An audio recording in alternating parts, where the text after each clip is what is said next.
Bueno, aquí estamos en la 99.9. Vamos a conversar con el doctor Diego Bernardini, gerontólogo. El 15 de junio es el Día Internacional de Concientización contra el Abuso y Maltrato de las Personas Mayores.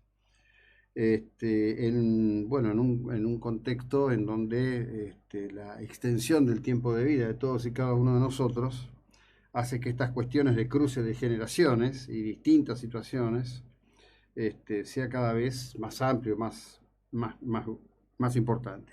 Diego, ¿cómo le va? Buen día. ¿Qué tal, José Luis? Buen día. Gracias por el llamado. No, por favor, a usted por estos minutos.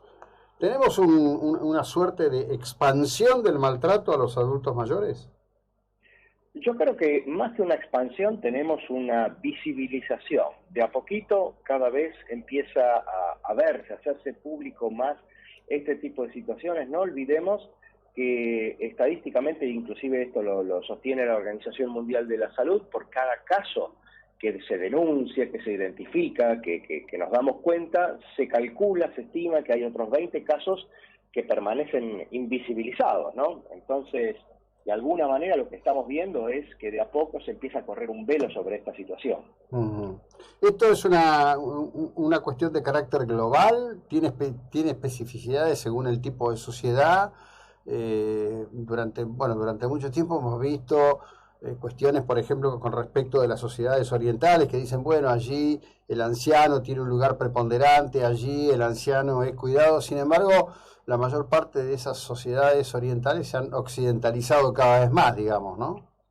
Sí, claramente. Inclusive, bueno, esto hay que tomarlo con pinzas, porque, por ejemplo, si hablamos del caso de China, en el año 2012, China modificó por ley unos principios, digamos, que vienen inclusive de la época de Confucio, que tienen que ver con lo que conocemos como piedad filial, que es esto justamente que usted mencionaba, el respeto, esa piedad, esa empatía con las personas mayores, producto, claro, de un fenómeno que es global, por ejemplo, que es que los jóvenes, en busca de oportunidades, por ejemplo, dejan el medio rural, como fue en el caso de China, y dejan abandonados a los padres. Entonces, claro, el gobierno de China de alguna manera tuvo que modificar esto, y hoy, al día de hoy, un padre que denuncia a un hijo en ese país, bueno, por abandono o demás, el hijo es pasible de ir a prisión carcelaria. Ajá. Bueno, los chinos nunca se andan con chiquitas en eso, ¿no?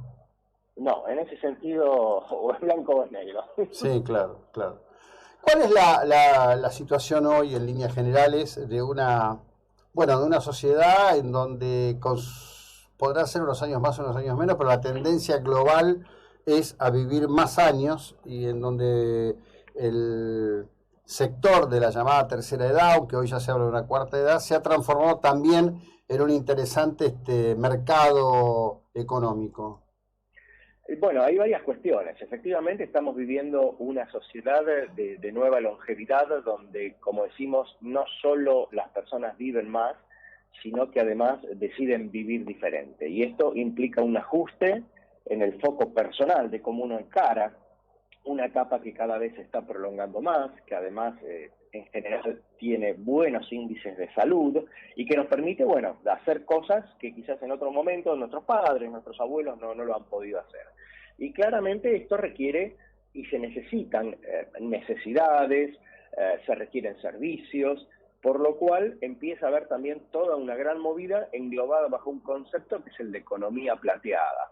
Ahora bien, también estamos viendo que está ocurriendo como una especie de desfasaje, y esto inclusive ya lo notan las personas mayores, que nos dicen, nos están viendo como una oportunidad económica. Y la verdad que la persona mayor no es una oportunidad económica, es una persona que es muy selecta a la hora de consumir, de elegir, de votar. Entonces, el riesgo es que, primero, pensemos a este grupo de la población como una oportunidad económica y no como un grupo de personas que tienen necesidades insatisfechas, y segundo, que los subestimemos, que eso es lo peor, que subestimemos a estas personas como que es gente que tiene dinero, que no sabe qué hacer con él, que necesita gastarlo, y bueno, ahí es donde empiezan, digamos, los problemas y los mitos, los estereotipos y otras cuestiones. Claro. Bueno, pero de hecho hay todo un mercado, por ejemplo, siempre tengo el interrogante de cuán cierto será, ¿no? de productos para mantenerse vital, para mantenerse entero, para reponer el cartílago de las piernas, etcétera, etcétera, etcétera. Digamos, desde la farmacopea está el primer negocio objetivo que mira ese sector de la sociedad. Sí, efectivamente. El punto es que efectivamente esto existe porque, como digo, hay necesidades, hay servicios que están insatisfechos y claramente es una nueva etapa en la vida que se está abriendo. Dentro de todas esas circunstancias, bueno, claramente tenemos desde las ayudas farmacológicas, desde los servicios, los bancos. Por ejemplo, pensemos que prácticamente 9 de cada 10 personas mayores cobran una jubilación. Bueno, esa jubilación se cobra a través de un banco. Las personas mayores están bancarizadas. Lo que todavía, por ejemplo, no tenemos es una adecuación de esos servicios bancarios a ese grupo de población. Entonces, lo que vemos, por ejemplo, son que hay colas desmesuradas en épocas invernales de personas mayores que tienen que estar a la intemperie para cobrar. O hay, por ejemplo, personal que no está preparado, o hay infraestructura que quizás en verano no tiene la provisión de agua, o no tiene los bancos necesarios, o no tiene mecanismos de audición para que a través de las mamparas de seguridad la persona mayor pueda escuchar bien a esa persona. Bueno, eso, por ejemplo, es lo que estamos viendo, que está faltando, y hablo puntualmente de esta situación, ¿no? Sí, claro, bueno, en ese sentido sí. Lo que ocurre también es que el avance de la tecnología y el hecho de que cuando se creía que había alguna suerte de discapacidad por parte de los adultos mayores, cada vez es más la gente que sabe manejar sistemas. A veces, a mí el tema de que siga dándose esto de tanto de las colas en los bancos, sigue sorprendiéndome, ¿no? En su inmensa mayoría ya no es tan necesario. Sí, sí, sí, es cierto. Y uno a veces inclusive cuando pregunta y uno lo ve, para las personas mayores, para algunas de ellas, también hay que reconocer que es una especie de evento social, donde se encuentran Claro. personas, donde hablan y demás. Entonces también habría que preguntarnos qué pasa que no están teniendo estas personas mayores oportunidades de encuentro social en otras áreas, en otras áreas. Entonces, bueno, esto requiere todo un foco y justamente como veníamos hablando de los países orientales, por ejemplo, en ese sentido, Japón es el país que hoy sabemos que tiene el mayor grado de política pública, llamémosle amigable, adecuada, orientada a personas mayores. Entonces, bueno, ahí tenemos también ejemplos, que está bien, uno puede decir Japón, pero bueno, Japón es el país con mayor grado de longevidad del mundo, con mayor expectativa del mundo y siempre es un punto de referencia a considerar. Sí, sí, por supuesto. En verdad ahí hay un problema inverso en Japón. El problema que tienen es con la juventud. No tienen tanto un problema con los adultos mayores, sino con la juventud y la tasa de suicidio juvenil que tienen, que es espantosa, ¿no? La condición humana nunca deja de sorprender en todo sentido. Así es. Sí. Bueno, ¿cómo ve el tema en la Argentina? ¿Cómo ve a ese sector en la Argentina hoy?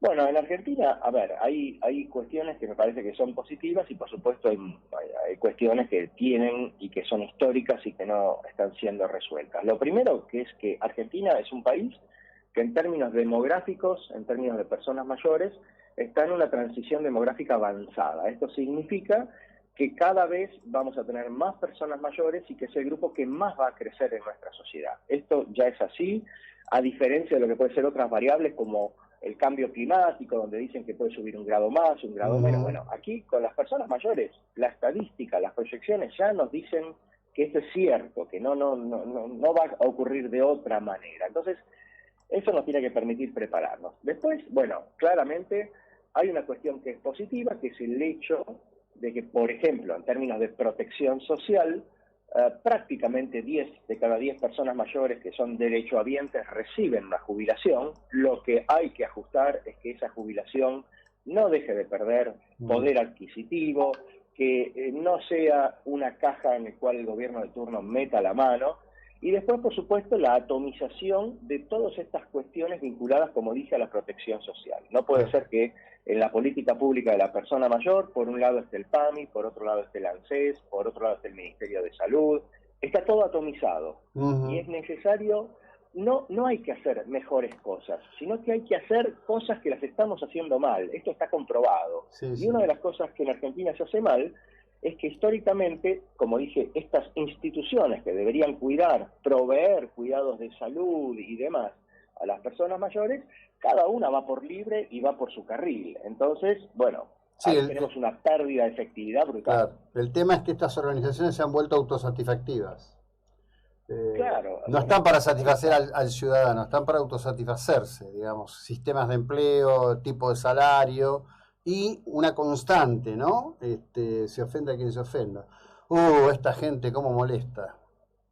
Es una sí, sí, sí, constante. sí. Bueno, y ahí falta un poquito de valores, falta un poquito de solidaridad, de entender que esa gente que como molesta son quienes nos cuidaron y muy probablemente seamos nosotros el día de mañana. Sí, Entonces sí. ahí falta empatía, falta entender que entiendan las personas que toman decisiones, la comunidad, la sociedad, que, a ver, lo mejor que nos puede suceder a todos nosotros es ser personas longevas, con salud, con autodeterminación, con derechos, por supuesto con obligaciones, pero Ujú. de alguna manera es el camino que hoy está siguiendo esta sociedad occidental y yo diría en gran parte la global en la mitad del siglo XXI.